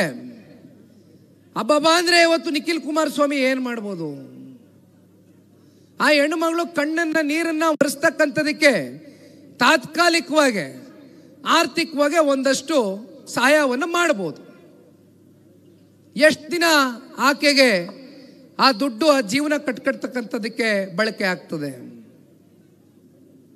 ಎಷ್ಟು ದಿನ ಆ ದುಡ್ಡಿನ ಮೇಲೆ ಆ ಹೆಣ್ಣು ಮಗಳು ಜೀವನ ಮಾಡ್ತಾಳೆ? ಯೋಚನೆ ಮಾಡಬೇಕಲ್ವೇ ಇದು? ಈ ರೀತಿ ರಾಜ್ಯ ಸರ್ಕಾರದ ಪ್ರತಿನಿತ್ಯ ನೋಡ್ತಾ ಇದ್ದೇವೆ. ಭ್ರಷ್ಟಾಚಾರ, ಹಗರಣ, ವೈಫಲ್ಯತೆಗಳು, ದುರಾಡಳಿತ. 2 ವರ್ಷದಲ್ಲಿ ಇಂಥ ಒಂದು ಕೆಟ್ಟ ಸರ್ಕಾರ ಕರ್ನಾಟಕ ರಾಜ್ಯದ ಇತಿಹಾಸದಲ್ಲಿ ಬಹುಶಃ ಇದು ಮೊಟ್ಟ ಮೊದಲನೇ ಬಾರಿ ರಾಜ್ಯ ರಾಜಕಾರಣದಲ್ಲಿ, ಕರ್ನಾಟಕ ರಾಜ್ಯ ರಾಜಕಾರಣದಲ್ಲಿ ಒಂದು ಕಪ್ಪು ಚುಕ್ಕೆಯಾಗಿ ಉಳಿದು ಹೋಗುತ್ತೆ ಈ ಸರ್ಕಾರದ ಒಂದು ಆಡಳಿತ. ತುಂಬಾ ಜನ ಇವತ್ತು ವಿದ್ಯಾರ್ಥಿನಿಯರು, ವಿದ್ಯಾರ್ಥಿಗಳು ಇಲ್ಲಿ ಪಕ್ಕದಲ್ಲಿ ಏನು ಶಾಲೆ ಇದೆ, ಊಟದ ಸಮಯ, ಲಂಚ್ ಅವರ್ಸ್ 1 ಗಂಟೆ ಬಹುಶಃ ಅವ್ರಿಗೆ ಟೈಮ್ ಇತ್ತು ಅಂತಕ್ಕಂಥದ್ದನ್ನ ನಾನು ಅಂದ್ಕೊಳ್ತೇನೆ. ಅವರೆಲ್ಲರೂ ಇವತ್ತು ಬಂದು ಬಹಳ ಪ್ರೀತಿಯಿಂದ ನಮಗೆ ಹರಿಸಿ ಹೋಗಿದ್ದಾರೆ. ಇಂಥ ಮಕ್ಕಳುಗಳಿಗೆ ಸನ್ಮಾನ್ಯ ಕುಮಾರಣ್ಣವರು ಪಂಚರತ್ನ ಅಂತಕ್ಕಂಥ ಒಂದು ಕಾರ್ಯಕ್ರಮವನ್ನ ಇಡೀ ರಾಜ್ಯ ವ್ಯಾಪ್ತಿ ಪಂಚಾಯಿತಿ ಮಟ್ಟದಲ್ಲಿ ಉನ್ನತವಾದಂಥ ಶಿಕ್ಷಣದ ವ್ಯವಸ್ಥೆ, ಗುಣಮಟ್ಟ ಆಸ್ಪತ್ರೆಯ ವ್ಯವಸ್ಥೆಗಳನ್ನ ಕಲ್ಪಿಸ್ಕೊಡ್ಬೇಕು ಅಂತಕ್ಕಂಥದ್ದು ಮೂಲ ಉದ್ದೇಶ ಆಗಿತ್ತು. ಇದನ್ನು ಯಾಕೆ ನಾನಿಲ್ಲಿ ಪ್ರಸ್ತಾವನೆ ಮಾಡ್ಲಿಕ್ಕೆ ಬಯಸ್ತೇನೆ ಅಂದರೆ, ಇವತ್ತು ನಮಗೆ ಗೊತ್ತಿದೆ ಖಾಸಗಿ ಶಾಲೆಗಳು, ಖಾಸಗಿ ಆಸ್ಪತ್ರೆಗಳು ತಮ್ಮ ಮಕ್ಕಳುಗಳು, ರೈತರ ಮಕ್ಕಳು, ಬಡವರ ಮಕ್ಕಳು, ದೀನದಲಿತರ ಮಕ್ಕಳು ಇವತ್ತು ಅಂಥ ಶಾಲೆಗಳಲ್ಲಿ ಅಡ್ಮಿಷನ್ ತಗೊಳ್ಬೇಕು ಅಂತಕ್ಕಂಥದ್ದಾದರೆ ಅದಕ್ಕೆ ಪ್ರತಿ ವರ್ಷ ನೀವು ಎಷ್ಟು ಫೀಸನ್ನು ಭರ್ತಿ ಮಾಡ್ತೀರಾ ಅಂತಕ್ಕಂಥ ನೋವು ನಮಗೂ ಕೂಡ ಅರ್ಥ ಆಗಿದೆ. ನಾವು ಪ್ರತಿನಿತ್ಯ ನೋಡ್ತಾ ಇರ್ತೇವೆ. ಅದಕ್ಕೆ ಸನ್ಮಾನ್ಯ ಕುಮಾರಣ್ಣವರು ಪಂಚರತ್ನ ಕಾರ್ಯಕ್ರಮದಲ್ಲಿ ಒಂದು ಕಾರ್ಯಕ್ರಮ ಇವತ್ತು ನಾವು ಮುಂಬರ್ತಕ್ಕಂಥ ಭವಿಷ್ಯದ ಪೀಳಿಗೆಗೆ ಕೊಡ್ತಕ್ಕಂಥದ್ದು ಒಂದು ಕೆಲಸ ನಾವು ಮಾಡಬಹುದಷ್ಟೇ. ಅವ್ರಿಗೆ ಒಳ್ಳೆ ಭವಿಷ್ಯವನ್ನು ರೂಪಿಸ್ತಕ್ಕಂಥದಕ್ಕೆ, ಒಳ್ಳೆ ವಿದ್ಯಾಭ್ಯಾಸವನ್ನು ಪೂರೈಸ್ತಕ್ಕಂಥದ್ದಕ್ಕೆ ಗುಣಮಟ್ಟವಾದಂಥ ಶಿಕ್ಷಣದ ವ್ಯವಸ್ಥೆಯನ್ನು ಕಲ್ಪಿಸ್ಕೊಡ್ಬೋದು. ಆ ಕೆಲಸವನ್ನು ಸನ್ಮಾನ್ಯ ಕುಮಾರಣ್ಣವರು ಪ್ರತಿ ಪಂಚಾಯಿತಿ ಮಟ್ಟದಲ್ಲೂ ಯಾವ ಖಾಸಗಿ ಶಾಲೆಗಳಿಗೂ ಮೀರಿದಂಥ ಗುಣಮಟ್ಟವಾದಂಥ ಶಿಕ್ಷಣದ ವ್ಯವಸ್ಥೆಯನ್ನು ಮಾಡಿಕೊಡ್ಬೇಕು ನಮ್ಮ ಹಳ್ಳಿಯ ಮಕ್ಕಳುಗಳಿಗೆ, ರೈತರ ಮಕ್ಕಳಿಗೆ, ಬಡವರಿಗೆ ಮಕ್ಕಳಿಗೆ ಅಂತಕ್ಕಂಥದ್ದನ್ನ ಕನಸನ್ನು ಇಟ್ಕೊಂಡಿದ್ರು. ಮತ್ತೊಂದು ಕಡೆ ಪ್ರತಿನಿತ್ಯ ನಾವು ನೋಡ್ತೇವೆ ನಮ್ಮ ಮನೆಯ ಬಾಗಿಲಿಗೆ ಕುಮಾರಣ್ಣವ್ರಿಗೆ ಅಧಿಕಾರ, ಈಗೇನೋ ಕೇಂದ್ರದಲ್ಲಿ ಸಚಿವರಾಗಿದ್ದಾರೆ, ಅಧಿಕಾರ ಇಲ್ಲದೆ ಹೋದ್ರೂ ಕೂಡ ಪ್ರತಿನಿತ್ಯ ನಮ್ಮ ಮನೆಗೆ ಬರ್ತಕ್ಕಂಥವ್ರು ಯಾರೋ ಸೂಟು ಬೂಟಿನ ಗಿರಾಕಿಗಳಲ್ಲ. ಬರ್ತಕ್ಕಂಥವ್ರು ನಾಡಿನ ಉದ್ದಗಲಕ್ಕೂ ಕೂಡ ಹಲವಾರು ಜಿಲ್ಲೆಗಳಿಂದ ಕುಮಾರಣ್ಣವರ ಮನೆ ಇಲ್ಲಿದೆ, ಕುಮಾರಣ್ಣವರು ಇಲ್ಲಿ ವಾಸ ಆಗಿದ್ದಾರೆ, ಕುಮಾರಣ್ಣವ್ರ ಬಳಿ ಬಂದರೆ ನಮಗೇನಾದರೂ ನಮ್ಮ ಸಂಕಷ್ಟಕ್ಕೆ ಒಂದು ಪರಿಹಾರ ಸಿಕ್ಕಬಹುದು ಅಂತಕ್ಕಂಥದ್ದನ್ನ ಆಶಾಭಾವನೆಯಿಂದ ಬಹಳ ಜನ ಬರ್ತಾರೆ. ನೋಡ್ತೇವೆ ಇವತ್ತು ಜಿಲ್ಲಾಸ್ಪತ್ರೆಗಳಲ್ಲಿ, ತಾಲೂಕು ಆಸ್ಪತ್ರೆಗಳಲ್ಲಿ ಯಾವ ರೀತಿ ಸರ್ಕಾರಿ ಆಸ್ಪತ್ರೆಗಳು ನಡೀತಾ ಇದೆ ಅಂತಕ್ಕಂಥದ್ದು. ಒಂದು ಕಿಡ್ನಿ ಡಯಾಲಿಸಿಸ್ ಮಾಡಿಸ್ಕೊಳ್ತಕ್ಕಂಥದ್ದಕ್ಕೆ ಒಂದು ಮಿಷಿನ್ ಇಲ್ಲ. ಬೇರೆ ಯಾವುದಾದ್ರೂ ದೊಡ್ಡ ಮಟ್ಟದ ಕಾಯಿಲೆ ಬಡಬಗ್ಗರು ಎದುರಿಸಿದಂಥ ಸಂದರ್ಭದಲ್ಲಿ ಸರ್ಕಾರಿ ಆಸ್ಪತ್ರೆಗಳಲ್ಲಿ ಯಾವ ಡಾಕ್ಟರ್ಗಳಾಗಲಿ ಸ್ಟಾಫ್ಗಳಾಗಲಿ ಸರಿಯಾಗಿ ನೇಮಕಾತಿ ಮಾಡಿಲ್ಲ. ಅವ್ರಿಗೆ ಸೂಕ್ತವಾದಂಥ ಸಂದರ್ಭದಲ್ಲಿ ನೀವು ಪ್ರತಿ ತಿಂಗಳು ಹಣ ಕೊಡಲಿಕ್ಕಿಲ್ಲ, ಅವ್ರ ಸಂಬಳ ಕೊಡಲಿಕ್ಕಿಲ್ಲ. ಈ ರೀತಿ ಇವತ್ತು ಈ ಸರ್ಕಾರ ನಡೀತಾ ಇದೆ. ಅದಕ್ಕೆ ಕುಮಾರಣ್ಣ ಅವರು ಮತ್ತೊಂದು ಪಂಚರತ್ನ ಯಾತ್ರೆಯಲ್ಲಿ ಮತ್ತೊಂದು ಕಾರ್ಯಕ್ರಮವನ್ನು ಮುಂದಿಟ್ಟಂಥದ್ದು. ಯಾವ ರೀತಿ ಇವತ್ತು ಖಾಸಗಿ ಆಸ್ಪತ್ರೆಗಳಲ್ಲಿ ಪ್ರತಿನಿತ್ಯ ಜನರನ್ನು ಸುಲಿಗೆ ಮಾಡ್ತಾ ಇದ್ದಾರೆ. ಕಾರ್ಪೊರೇಟ್ ಆಸ್ಪತ್ರೆಗಳು ಕಿಡ್ನಿ ಸಮಸ್ಯೆನೋ, ಲಿವರ್ ಕಾಯಿಲೆನೋ, ಹಾರ್ಟ್ ಪೇಷಂಟ್ಗಳು, ಕ್ಯಾನ್ಸರ್ಗೆ ಒಳಗಾಗಿರ್ತಕ್ಕಂಥ ಬಹಳ ಜನ ಇವತ್ತು ರಾಜ್ಯಾದ್ಯಂತ ನಾವು ನೋಡ್ತಾ ಇದ್ದೇವೆ. ಜನ ಆರೋಗ್ಯದ ಸಮಸ್ಯೆಯನ್ನು ಎದುರಿಸ್ತಾ ಇದ್ದಾರೆ. ಇಂಥ ಒಂದು ಸಂದರ್ಭದಲ್ಲಿ ಸರ್ಕಾರದ ಕಡೆಯಿಂದ ಗುಣಮಟ್ಟವಾದಂಥ ವ್ಯವಸ್ಥೆಗಳು ಯಾವ ಖಾಸಗಿ ಆಸ್ಪತ್ರೆಗಳಲ್ಲಿ, ಕಾರ್ಪೊರೇಟ್ ಆಸ್ಪತ್ರೆಗಳಲ್ಲಿ ನಿಮಗೆ ಸಿಗ್ತಾ ಇದೆ, ಅಂಥ ವ್ಯವಸ್ಥೆಗಳನ್ನ ಇವತ್ತು ಪಂಚಾಯಿತಿ ಮಟ್ಟದಲ್ಲಿ ಇವತ್ತು ಅದನ್ನು ಸೃಷ್ಟಿ ಮಾಡಬೇಕು ಅಂತಕ್ಕಂಥದ್ದು ಕುಮಾರಣ್ಣವರು ಕನಸನ್ನು ಒತ್ತಿದ್ರು. ಆದರೆ ಯಾಕೋ ಏನೋ ಈ ರಾಜ್ಯದ ಜನತೆ ಎಲ್ಲೋ ಒಂದು ಕಡೆ ಈ ಕಾಂಗ್ರೆಸ್ನ ಅವರ ಪ್ರಣಾಳಿಕೆಯಲ್ಲಿ ಕೊಟ್ಟಂಥ ಮಾತು 5 ಗ್ಯಾರಂಟಿಗಳು ಕೊಡ್ತೇವೆ, ಗ್ಯಾರಂಟಿ ಕೊಡ್ತೇವೆ ಅಂದರು. ಕೊನೆಗೆ ಈಗ 5 ಗ್ಯಾರಂಟಿಗಳ ಹೆಸರಲ್ಲಿ ಸರ್ಕಾರವನ್ನು ರಚನೆ ಮಾಡಿರ್ತಕ್ಕಂಥ ಕಾಂಗ್ರೆಸ್ಸು ನಿಜಕ್ಕೂ ಏನಾದರೂ ಈ ರಾಜ್ಯದ ಹೆಣ್ಮಕ್ಳು ಬಹಳ ಜನ ಇವತ್ತು ಕೂತಿದ್ದೀರಿಲ್ಲಿ ಕೂತಿದ್ರು. 2,000 ರೂಪಾಯಿ ಕೊಡ್ತಾ ಇದ್ದೇವೆ, ಗೃಹಲಕ್ಷ್ಮಿ ನೀಡ್ತಾ ಇದ್ದೇವೆ ಅಂತ ಹೇಳ್ತೀರಿ. ಆ 2,000 ರೂಪಾಯಿ ಯಾವಾಗ ನಿಮ್ಮ ಖಾತೆಗಳಿಗೆ ಜಮಾ ಆಗ್ತಾ ಇದೆ? ಅಥವಾ ಎಲ್ಲರಿಗೂ ಕೂಡ ಅದು ಸಮರ್ಪಕವಾಗಿ ಮುಟ್ತಾ ಇದೆಯಾ ಈ ಕಾರ್ಯಕ್ರಮಗಳು? ಯಾವಾಗ ಚುನಾವಣೆಗಳು ಮುಂದೆ ನೋಡ್ತೇವೋ ಆ ಚುನಾವಣೆಗಳವರೆಗೂ ಆ ದುಡ್ಡನ್ನು ಅದೇ ರೀತಿ ಹಿಡಿದಿಟ್ಟು ಕೊನೆಗೆ ಆ ಚುನಾವಣೆಗಳಲ್ಲಿ ಗೆಲ್ಲೋದಕ್ಕೋಸ್ಕರ, ಜನರ ದಿಕ್ಕನ್ನು ತಪ್ಪಿಸ್ತಕ್ಕೋಸ್ಕರ ನೀವು ಈ ಗ್ಯಾರಂಟಿಗಳನ್ನ ಬಳಕೆ ಮಾಡ್ಕೊಳ್ತಾ ಇದ್ದೀರಿ. ನಿಜವಾದ ಮಹಿಳೆಯರ ಸಬಲೀಕರಣ ಮಾಡಿದಂಥ ಧೀಮಂತ ನಾಯಕ ಈ ದೇಶದಲ್ಲಿ, ನಮ್ಮ ರಾಜ್ಯದಲ್ಲಿ ಯಾರಿದ್ರೆ ಅದು ಸನ್ಮಾನ್ಯ ದೇವೇಗೌಡರು ಸಾಹೇಬರು. ಸ್ಥಳೀಯ ಚುನಾವಣೆಗಳಲ್ಲಿ, ಗ್ರಾಮ ಪಂಚಾಯಿತಿ, TP, ZP ಚುನಾವಣೆಗಳಲ್ಲಿ ಅತಿ ಹೆಚ್ಚು ಹೆಣ್ಣು ಮಕ್ಕಳುಗಳು ನಿಲ್ತಕ್ಕಂಥದ್ದಕ್ಕೆ ಮೀಸಲಾತಿಯನ್ನು ತಂದುಕೊಟ್ಟಂಥದ್ದು ಇದೇ ದೇವೇಗೌಡರು ಸಾಹೇಬರು. ಮತ್ತೆ ಇತ್ತೀಚೆಗೆ ದೇವೇಗೌಡರ 96 ದಶಕದಲ್ಲಿ ಪ್ರಧಾನಮಂತ್ರಿಗಳಾದಂಥ ಸಂದರ್ಭದಲ್ಲಿ 50%, 33% ರಿಸರ್ವೇಶನ್ನ ಅತಿ ಹೆಚ್ಚು ಸಂಸತ್ ಸ್ಥಾನದಲ್ಲಿ ವಿಧಾನಸಭೆಗಳಲ್ಲಿ ಹೆಣ್ಣು ಮಕ್ಕಳನ್ನ ನೋಡಬೇಕು ಅಂತಕ್ಕಂಥದ್ದು ದೇವೇಗೌಡರು ಸಾಹೇಬರ ಒಂದು ಕಲ್ಪನೆ ಏನಾಗಿತ್ತು. ಅವತ್ತು ರಾಜ್ಯಸಭೆಯಲ್ಲಿ ನಂಬರ್ಸ್ ಇತ್ತು, ಬಿಲ್ ಕ್ಲಿಯರ್ ಆಯಿತು, ಪಾಸ್ ಆಯಿತು. ಆದರೆ ಲೋಕಸಭೆಯಲ್ಲಿ ಪಾಸ್ ಆಗ್ಲಿಕ್ಕಾಗಲಿಲ್ಲ, ಯಾಕೆಂದರೆ ನಂಬರ್ಸ್ ಇರಲಿಲ್ಲ, ಬಿದ್ದೋಯ್ತು ಬಿಲ್ಲು. 96ರಲ್ಲಿ ದೇವೇಗೌಡರು ಸಾಹೇಬರು ಆಲೋಚನೆ ಮಾಡಿದಂಥದ್ದು 33% ರಿಸರ್ವೇಶನ್ ಕೊಡಬೇಕು ಅಂತ ನಮ್ಮ ಹೆಣ್ಮಕ್ಳಿಗೆ. ಆದರೆ ಇವತ್ತು ಅದು ನಮ್ಮ ದೇಶದ ಗೌರವಾನ್ವಿತ ಪ್ರಧಾನಮಂತ್ರಿಗಳು ಶ್ರೀ ನರೇಂದ್ರ ಮೋದಿಜಿಯವರು ಸನ್ಮಾನ್ಯ ದೇವೇಗೌಡರು ಸಾಹೇಬರ ಕನಸನ್ನು ನನಸು ಮಾಡಿದ್ದಾರೆ. 33% ಹೆಣ್ಣು ಮಕ್ಕಳನ್ನ ಮುಂಬರ್ತಕ್ಕಂಥ ದಿನಗಳಲ್ಲಿ ವಿಧಾನಸಭೆಗಳಲ್ಲಿ, ಸಂಸತ್ನಲ್ಲಿ ನೋಡ್ತಕ್ಕಂಥ ದಿನ ಬಹಳ ದೂರ ಇಲ್ಲ. ಇದು ನಿಜವಾದಂಥ ಮಹಿಳೆಯರ ಸಬಲೀಕರಣ. ಮತ್ತೊಂದು ಕಡೆ ಸನ್ಮಾನ್ಯ ಕುಮಾರಣ್ಣವರು ನಾವೆಲ್ಲ ಮಾತಾಡ್ತೀವಿ, ಲಾಟ್ರಿ ನಿಷೇಧ ಮಾಡಿದ್ರು, ಸಾರಾಯಿನ ನಿಷೇಧ ಮಾಡಿದ್ರು ಅಂತ. ಯಾತಕ್ಕೋಸ್ಕರ ಲಾಟ್ರಿ ಮತ್ತೆ ಸಾರಾಯಿನ ನಿಷೇಧ ಮಾಡಿದ್ರು ಕುಮಾರಣ್ಣವರು? ನಾನು ಆಗ ಇನ್ನೂ PUCನಲ್ಲಿ ಓದ್ತಾ ಇದ್ದೆ. ಸನ್ಮಾನ್ಯ ಕುಮಾರಣ್ಣವರು ಮೊದಲನೇ ಬಾರಿ ಮುಖ್ಯಮಂತ್ರಿಗಳಾಗಿದ್ದಾಗ ನಮ್ಮ ತಂದೆ ಅವರು ರಾತ್ರಿ ಎಷ್ಟೊತ್ತಿಗಾದರೂ ಬರಲಿ, ಅದು 2 ಗಂಟೆ ಆಗಲಿ 3 ಗಂಟೆ ಆಗಲಿ. ನನ್ನ ಅವರ ಬಾಂಧವ್ಯ ಎಂಥದ್ದು ಅಂದರೆ, ನಾನು ನಮ್ಮ ತಂದೆಯವ್ರಿಗೆ ಕಾದು ಕುಳಿತಾ ಇದ್ದೆ.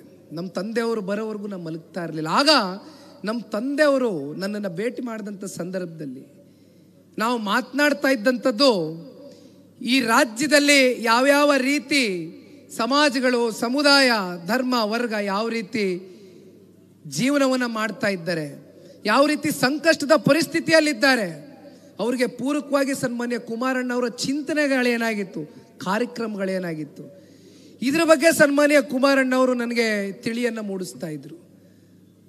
ಆಗ ಸನ್ಮಾನ್ಯ ಕುಮಾರಣ್ಣವರು ಒಂದು ಮಾತನ್ನು ನನಗೆ ಹೇಳ್ತಾರೆ, ಲಾಟ್ರಿ ಮತ್ತು ಸಾರಾಯಿನ ಯಾತಕ್ಕೋಸ್ಕರ ನೀವು ನಿಷೇಧ ಮಾಡಿದ್ರಿ ಅಂತ ಕೇಳಿದರೆ ಕುಮಾರಣ್ಣ ಅವರು ಹೇಳ್ತಾರೆ, ರಾಜ್ಯದ ಉದ್ದಗಲಕ್ಕೂ ಕೂಡ ಹೆಣ್ಣು ಮಕ್ಕಳುಗಳು ಕುಮಾರಣ್ಣ ಅವರು ಎಲ್ಲೇ ಹೋದರೂ ಕೂಡ ಅವರ ಅಳಿಲಿನ ತೋಡ್ಕೊಳ್ತಾರೆ, ಹೇಳ್ತಾರೆ, ನಮ್ಮ ಮನೆಯಲ್ಲೇ ನಾವು ಕೂಲಿ ನಾಲಿ ಮಾಡಿ ಜೀವನ ಮಾಡ್ತಾ ಇದ್ದೇವೆ, ಎಷ್ಟೋ ಜನ ರೈತರಿದ್ದೇವೆ, ಎಷ್ಟೋ ಜನ ಬಡ ಕೂಲಿ ಕಾರ್ಮಿಕರಿದ್ದೇವೆ, 200 ರೂಪಾಯಿ 300 ರೂಪಾಯಿ ದುಡ್ಡನ್ನು ಪ್ರತಿನಿತ್ಯ ಮನೆಗೆ ಎತ್ಕೊಂಡು ಹೋಗ್ಬೇಕಾಗಿರ್ತಕ್ಕಂಥ ದುಡ್ಡನ್ನು ಇವತ್ತು ಅದನ್ನು ಸಾರಾಯಿ ಮತ್ತು ಲಾಟ್ರಿಗೆ ಅದನ್ನು ಬಳಕೆ ಮಾಡ್ಕೋ ಮೂಲಕ ಹೆಣ್ಣು ಮಕ್ಕಳುಗಳ ಪರಿಸ್ಥಿತಿ ಯಾವ ರೀತಿ ಆಗಿತ್ತು ಅಂತಕ್ಕಂಥದ್ದನ್ನ ಹೆಣ್ಣು ಮಕ್ಕಳು ಸನ್ಮಾನ್ಯ ಕುಮಾರಣ್ಣ ಅವ್ರಿಗೆ ಹೇಳಿದಂಥ ಸಂದರ್ಭದಲ್ಲಿ ಸನ್ಮಾನ್ಯ ಕುಮಾರಣ್ಣ ಅವ್ರಿಗೆ ಬಹಳ ಜನ ಬಂದರು, ನಿಮಗೆ 1000 ಕೋಟಿ ಕೊಡ್ತೇವೆ, ದಯವಿಟ್ಟು ಇಂಥ ಕಾರ್ಯಕ್ರಮಗಳನ್ನ ರದ್ದು ಮಾಡಬೇಡಿ ಅಂದರು, ಸೂಟು ಬೂಟ್ ಗಿರಾಕಿಗಳು.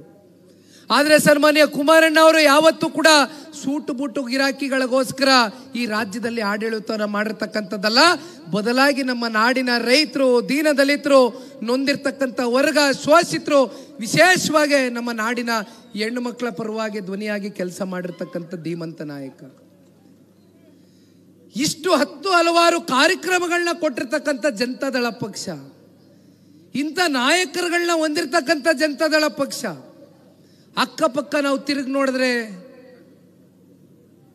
ರಾಜ್ಯಗಳಲ್ಲಿ ತಮಿಳುನಾಡು ತಗೊಳ್ಳಿ, ತೆಲಂಗಾಣ ತಗೊಳ್ಳಿ, ತೆಲಂಗಾಣ ಬಿಡಿ, ಆಂಧ್ರ ತಗೊಳ್ಳಿ, ಎಲ್ಲೇ ನೋಡಿದ್ರೂ ಕೂಡ ನೀವು ಪ್ರಾದೇಶಿಕ ಪಕ್ಷ ಗಟ್ಟಿಯಾಗಿ ನೆಲೆ ಊರಿದೆ. ಯಾತಕ್ಕೆ ಕರ್ನಾಟಕ ರಾಜ್ಯದಲ್ಲಿ ಸನ್ಮಾನ್ಯ ದೇವೇಗೌಡರು, ಸನ್ಮಾನ್ಯ ಕುಮಾರಣ್ಣ ಅವರು ಇಷ್ಟೆಲ್ಲ ಕಾರ್ಯಕ್ರಮಗಳು, ಇಷ್ಟೆಲ್ಲ ಸಾಧನೆಗಳು ಕೊಟ್ಟಿದ್ರು ಕೂಡ ಯಾಕೆ ನಾವು ಇಲ್ಲಿವರೆಗೂ ನಾವು ಅನ್ಕೊಂಡ ಮಟ್ಟಕ್ಕೆ ನಮ್ಮ ಪಕ್ಷ ದಡ ಮುಟ್ಲಿಕ್ಕೆ ಆಗ್ಲಿಲ್ವಲ್ಲ ಅಂತಕ್ಕಂಥದ್ದನ್ನ ನಾವೆಲ್ಲರೂ ಕೂಡ ಇವತ್ತು ಬಹಳ ಗಂಭೀರವಾಗಿ ಇದನ್ನ ಆಲೋಚನೆ ಮಾಡಿರ್ತಕ್ಕಂಥದ್ದಷ್ಟೇ ಅಲ್ಲ. ಚುನಾವಣೆ ಇನ್ನೂ 3 ವರ್ಷ ಇದೆ, ಇನ್ನೂ 1000 ದಿನ ಇದೆ. ಈಗಲೇ ಯಾಕೆ ನಾವು ಮನೆ ಬಿಟ್ಟು ಹೊರಗಡೆ ಹೋಗ್ಬೇಕು, ಈಗಲೇ ಯಾಕೆ ನಾವು ಜನಗಳ ಬಳಿ ಹೋಗ್ಬೇಕು, ಚುನಾವಣೆ ಬಂದಾಗ ಹೋದ್ರೆ ಆಯಿತು ಅಂತಕ್ಕಂಥದ್ದು ಯಾರು ಕೂಡ ಆ ತಪ್ಪು ಪರಿಕಲ್ಪನೆಯನ್ನು ಮನಸ್ಸಿನಲ್ಲಿ ಇಟ್ಕೊಳ್ಬಾರ್ದು. ಅದಕ್ಕೋಸ್ಕರ ಇವತ್ತು ರಾಜ್ಯ ವ್ಯಾಪ್ತಿ ಜನರೊಂದಿಗೆ ಜನತಾದಳ ಅಂದರೆ ಇದೇನು ಹೊಸ ಹೆಸರೇನು ಕೊಟ್ಟಿರ್ತ ಕಾರ್ಯಕ್ರಮದ ಹೆಸರಿರ್ಬೋದು, ಇದೇನು ಹೊಸದೇನಲ್ಲ ಜನತಾದಳ ಪಕ್ಷಕ್ಕೆ. ಜನತಾದಳ ಪಕ್ಷ ಈ ರಾಜ್ಯದಲ್ಲಿ ಸ್ಥಾಪಿತವಾಗಿರ್ತಕ್ಕಂಥದ್ದೇ ಜನರೊಂದಿಗೆ ಇದ್ದು, ಜನರ ಪರವಾಗಿ ಇದ್ದು, ಜನರ ಧ್ವನಿಯಾಗಿ ಕೆಲಸ ಮಾಡ್ತಾ ಇಲ್ಲಿವರೆಗೂ ಈ ಪಕ್ಷ ಸದೃಢವಾಗಿ ನೀವೆಲ್ಲರೂ ಕಟ್ಟು ಬೆಳೆಸಿದ್ದೀರಿ. ಈಗ ನಮ್ಮ ಮುಂದೆ ಇರ್ತಕ್ಕಂಥ ಯಕ್ಷ ಪ್ರಶ್ನೆ, ನಾವು ಒಂದು ಅಲಯನ್ಸ್ ಪಾರ್ಟ್ನರ್ಸ್ ಆಗಿ ಕಳೆದ ಸಂಸತ್ ಚುನಾವಣೆಯಲ್ಲಿ ಭಾರತೀಯ ಜನತಾ ಪಾರ್ಟಿ ನಮ್ಮ ಮಿತ್ರ ಪಕ್ಷವಾಗಿರ್ತಕ್ಕಂಥ ರಾಷ್ಟ್ರೀಯ ಪಕ್ಷದ ಜೊತೆಯಲ್ಲಿ ನಮ್ಮ ಮಿತ್ರತ್ವವನ್ನು ಬೆಳೆಸಿದ್ದೇವೆ.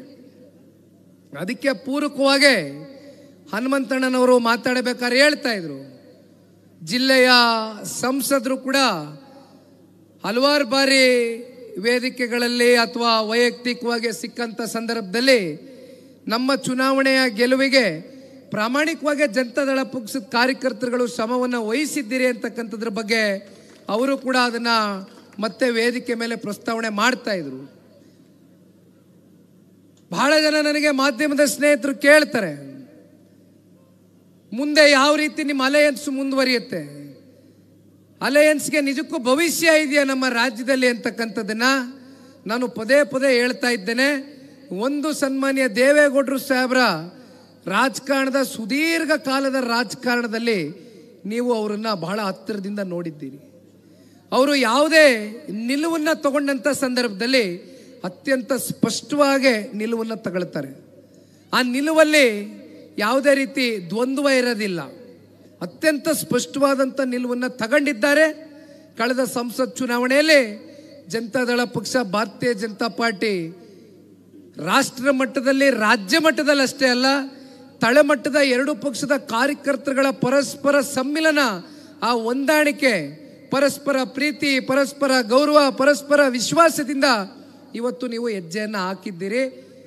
ನಮ್ಮ ದೇಶದ ಗೌರವಾನ್ವಿತ ಪ್ರಧಾನಮಂತ್ರಿಗಳಿಗೆ, ಶ್ರೀ ನರೇಂದ್ರ ಮೋದಿಜಿ ಅವರ ನಾಯಕತ್ವಕ್ಕೆ ಕರ್ನಾಟಕ ರಾಜ್ಯದ 7.5 ಕೋಟಿ ಕನ್ನಡಿಗರ ಆಶೀರ್ವಾದವನ್ನು ಪಡಿತಕ್ಕಂಥದ್ದಕ್ಕೆ ಎರಡೂ ಪಕ್ಷದ ಕಾರ್ಯಕರ್ತರುಗಳು ಪ್ರಾಮಾಣಿಕವಾಗಿ ಕೆಲಸವನ್ನು ಮಾಡಿದ್ದೀರಿ.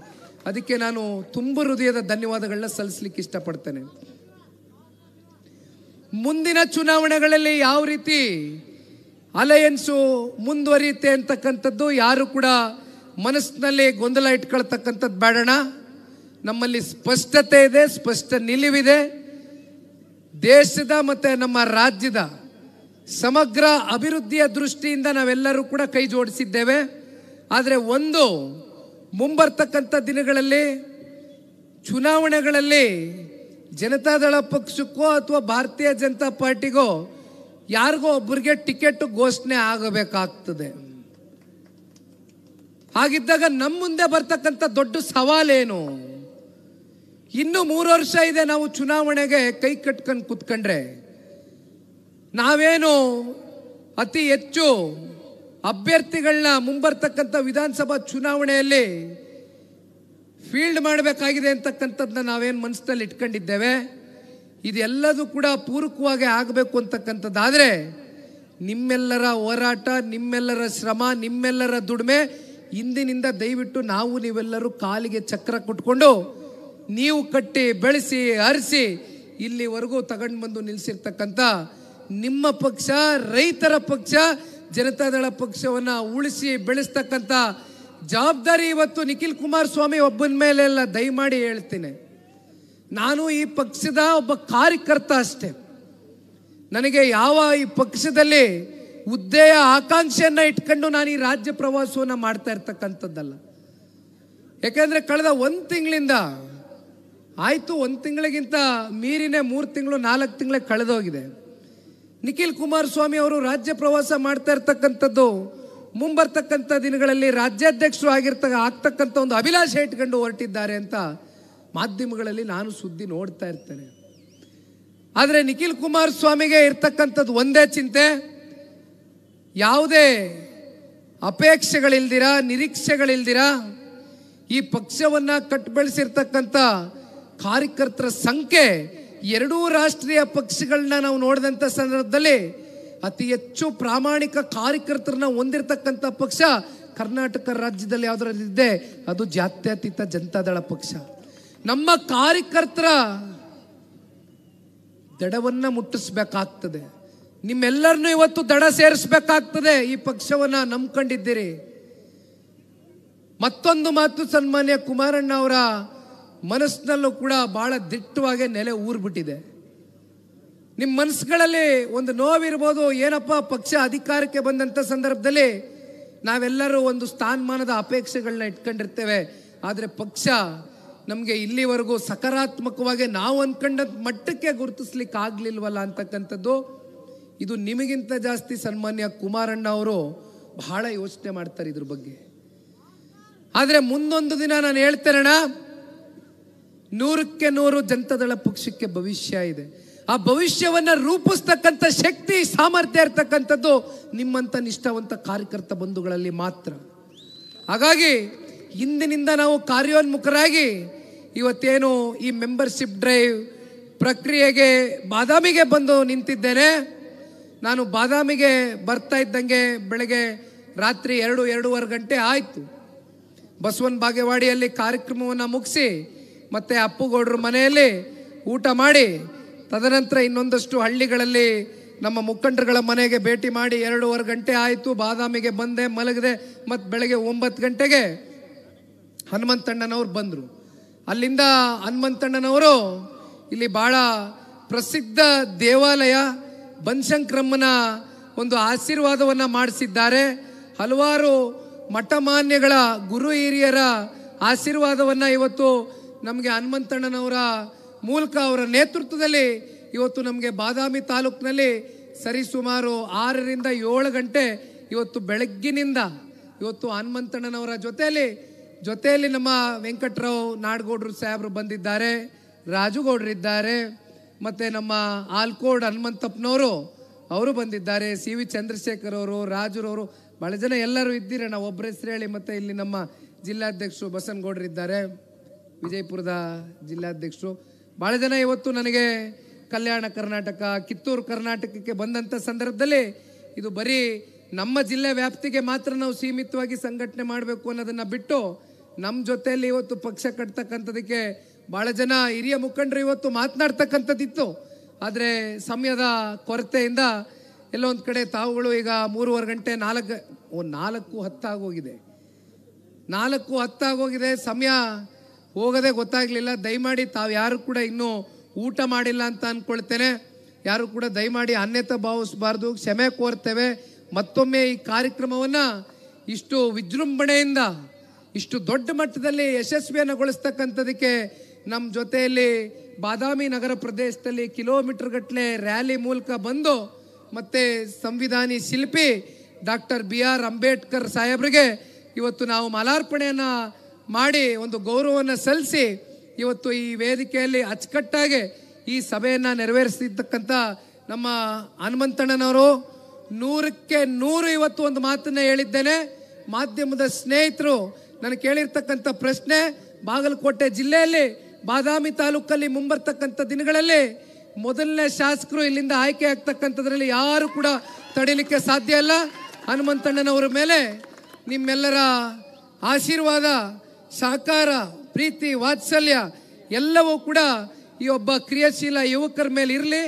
ಇಂಥ ಯುವಕರು ಇವತ್ತು ವಿಧಾನಸಭೆ ಮುಂದಿನ ದಿನಗಳಲ್ಲಿ ಪ್ರವೇಶವನ್ನು ಮಾಡಬೇಕು ಅಂತಕ್ಕಂಥದ್ದು ಈ ಪಕ್ಷದ ನಿಷ್ಠಾವಂತ ಕಾರ್ಯಕರ್ತನಾಗಿ ನಾನು ಕೂಡ ಬಯಸ್ತೇನೆ. ನಿಮ್ಮ ಥರನೇ ನಾವು ನೀವೆಲ್ಲರೂ ಸೇರಿ ಇಂದಿನಿಂದನೇ ಹೋರಾಟವನ್ನು ಕೈಗೆತ್ಕೊಳ್ಳುವ, ಸಾಕಷ್ಟು ವಿಷಯಾಧಾರಿತವಾದಂಥ ಹೋರಾಟಗಳಿಗೆ ಮುಂಬರ್ತಕ್ಕಂಥ ದಿನಗಳಲ್ಲಿ ರಾಜ್ಯದ 7.5 ಕೋಟಿ ಕನ್ನಡಿಗರ ಪರವಾಗಿ ಧ್ವನಿಯಾಗಿ ಕೆಲಸ ಮಾಡೋಣ ಅಂತಕ್ಕಂಥದ್ದನ್ನ ಈ ಸಂದರ್ಭದಲ್ಲಿ ಹೇಳ್ತಾ, ಮತ್ತೊಮ್ಮೆ ಎಲ್ಲ ನನ್ನ ಆತ್ಮೀಯ ಪ್ರೀತಿಯ ಮಾಧ್ಯಮದ ಸ್ನೇಹಿತರೆ, ಪಕ್ಷದ ಮುಖಂಡರೇ, ಕಾರ್ಯಕರ್ತ ಬಂಧುಗಳೇ, ವೇದಿಕೆ ಮೇಲೆ ಇರ್ತಕ್ಕಂಥ ಎಲ್ಲ ಅಕ್ಕಪಕ್ಕ ಜಿಲ್ಲೆಯ ನಾಯಕರುಗಳಿಗೆ ಹೃದಯ ತುಂಬಿದ ಅಭಿನಂದನೆಗಳು. ವಾಸ್ತವಿಕವಾಗಿ ಹನುಮಂತಣ್ಣನವರು ಮಾತನಾಡಬೇಕಾದ್ರೆ ಬಹಳ ಸೂಕ್ಷ್ಮವಾಗಿ ಅವರ ಒಂದೊಂದು ಮಾತಿನ ಅರ್ಥವನ್ನು ಕೂಡ